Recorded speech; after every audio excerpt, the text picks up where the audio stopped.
بسم اللہ الرحمن الرحیم۔ السلام علیکم ناظرین، میں اویس الرحمان آپ کے ساتھ مخاطب ہوں۔ آج ہم بات کریں گے کہ اسٹڈی کا، پڑھائی کا سب سے بہترین وقت کون سا ہے۔ پڑھائی کا جو وقت ہے اس کی کوئی تعین تو نہیں کی گئی، نہ ہی کسی نے تعین کی ہے کہ اس وقت نہیں پڑھنا چاہیے، اس وقت پڑھنا چاہیے۔ لیکن 24 گھنٹوں میں کچھ اوقات ایسے ہیں کہ جن میں انسان کا جو مائنڈ ہے وہ فریش ہوتا ہے، تر و تازہ ہوتا ہے۔ اگر وہ اس وقت میں پڑھے تو اس کے لیے زیادہ مؤثر ثابت ہوتا ہے، کیونکہ پڑھائی کے لیے ہمیشہ انسان کا دماغ کا تر و تازہ ہونا، فریش ہونا ضروری ہے۔ اگر انسان کا مائنڈ ڈپریشن میں ہے، پریشانی کا شکار ہے، یا کوئی مایوس ہے، یا کوئی بھی اس کے اوپر ذمہ داری ہے کہ جس کی وجہ سے وہ نارمل نہیں ہے، تو وہ کبھی بھی اگر وہ پڑھنا چاہے تو وہ کوئی مفید ثابت نہیں ہوگا۔ تو اس لیے جب بھی آپ پڑھیں کوشش کریں کہ اس وقت پڑھیں جب آپ کا مائنڈ فریش ہو۔ پڑھائی کے لیے ایک خاص وقت متعین کریں، اور اس میں پھر جب آپ مطالعہ کریں تو بھرپور طریقے سے کریں، غیر ایکٹیویٹی اس میں کوئی بھی سر انجام نہ دیں، تاکہ آپ کا جو مطالعے کا وقت ہے، پڑھائی کا وقت ہے، وہ متاثر نہ ہو۔ جو سٹوڈنٹس ہیں ان کے لیے تو پڑھائی کے لیے وقت نکالنا فرض ہے۔ اگر وہ پڑھائی میں وقت نہیں نکالتے تو وہ غیر ذمہ داری کا مظاہرہ کرتے ہیں، اور اللہ کے سامنے اس چیز کا جواب دہ ہیں کہ اللہ تعالیٰ نے ان کو پڑھنے کا ایک موقع دیا ہے اور وہ ضائع کر رہے ہیں۔ جو سبق ایک سٹوڈنٹس نے صبح جا کے کلاس میں آگے پڑھنا ہے، جو ٹیچر نے پڑھانا ہے، اس کو پہلے رات کو ریویژن کر لے، اچھی طرح دیکھ لے، پڑھ لے۔ مدارس کے اندر بھی یہی ہوتا ہے کہ جو سبق ہم نے صبح کو پڑھنا ہوتا ہے، طلباء رات کو سونے سے پہلے اس کو اچھی طرح ریویژن کر کے پڑھ کر اس میں سے جو چیز سمجھ نہیں آتی وہ نوٹ کر لیتے ہیں، سوال تیار کر لیتے ہیں۔ پھر جب صبح پڑھتے ہیں ٹیچر سے تو سوالات بھی ان کے سامنے آتے ہیں، اور مزید ان کو سمجھ اچھی طرح آتی ہے، علم مزید پختہ ہوتا ہے۔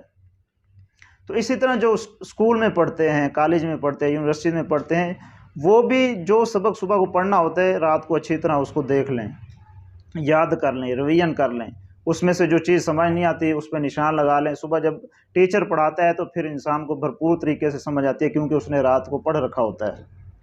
دوسرے نمبر پر اکثر یہ دیکھنے کو آتا ہے کہ اسٹوڈنٹس جو ہیں وہ رات کو دیر تک پڑھتے رہتے ہیں، رات کو لیٹ سوتے ہیں، صبح کو نہ فجر کی نماز کے ٹائم ان کی آنکھ کھلتی ہے، اور نہ ہی وقت پر وہ سکول جا پاتے ہیں یا کالج جا پاتے ہیں، کیونکہ رات کو وہ لیٹ تک پڑھتے رہتے ہیں، دیر تک پڑھتے رہتے ہیں، تو صبح ان کے لیے اٹھنا مشکل ہو جاتا ہے۔ تو رات کو کوشش کریں کہ جلدی سو جائیں جتنا ممکن ہو سکے، بلکہ حدیث میں بھی آتا ہے کہ عشاء کے بعد اللہ کے نبی نے باتیں کرنے سے منع کیا ہے، اس وجہ سے کہ رات کو بندہ جلدی سو جائے، زیادہ لیٹ نہ کرے۔ ایون کہ کوئی ایمرجنسی صورتحال ہو تو وہ ایک الگ بات ہے، بلا وجہ بندہ رات کو لیٹ تک نہ جاگے۔ رات کو جب بندہ جلدی سوتا ہے تو پھر صبح کو اس کی آنکھ بھی جلدی کھلتی ہے۔ تو کوشش کریں کہ صبح آپ جلدی اٹھ جائیں۔ جب آپ صبح کو جلدی اٹھیں گے، فجر کی اذان سے بھی 1-2 گھنٹے پہلے اگر آپ اٹھیں گے، تو اس وقت بندے کا مائنڈ انتہائی فریش اور تر و تازہ ہوتا ہے، اور برکت والا ٹائم ہوتا ہے۔ وضو کریں، 2 رکعت نماز پڑھیں، اللہ سے علم کے اضافے کی دعا کریں، کامیابی کی دعا کریں۔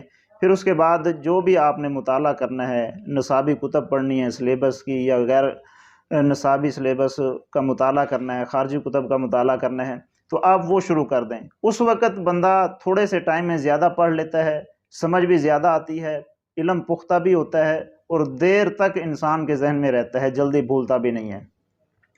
اس کے علاوہ اگر آپ دوپہر کو پڑھنا چاہتے ہیں، شام کو، صبح کو، عصر کے بعد، تو اس میں کوئی تعین نہیں ہے، آپ کسی بھی وقت کتاب اٹھا کر پڑھ سکتے ہیں۔ مسئلہ یہ ہوتا ہے کہ ہم کتاب اٹھا کر ٹیبل پر رکھ کر کتاب کھول کر پڑھنا جب شروع کرتے ہیں، یہاں تک کا جو مرحلہ ہوتا ہے یہ ہمارے لیے مشکل ہوتا ہے۔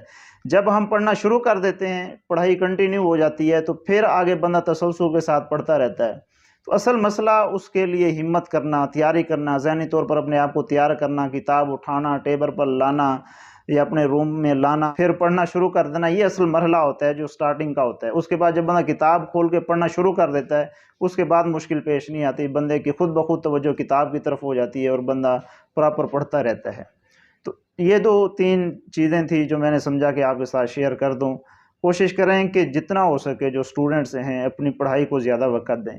اگر آپ پڑھیں گے نہیں تو کبھی بھی آپ آگے نہیں بڑھ سکیں گے۔ اگر آپ تعلیم حاصل کریں گے، اساتذہ سے سیکھیں گے، اساتذہ جس طرح پڑھاتے ہیں، محنت کرتے ہیں، اسی طرح آپ بھی پڑھیں گے، اپنی تربیت کا خیال رکھیں گے، اپنی صحت کا خیال رکھیں گے، تبھی جا کر آپ سوسائٹی کی ایک اچھی شخصیت بن سکیں گے۔ والسلام۔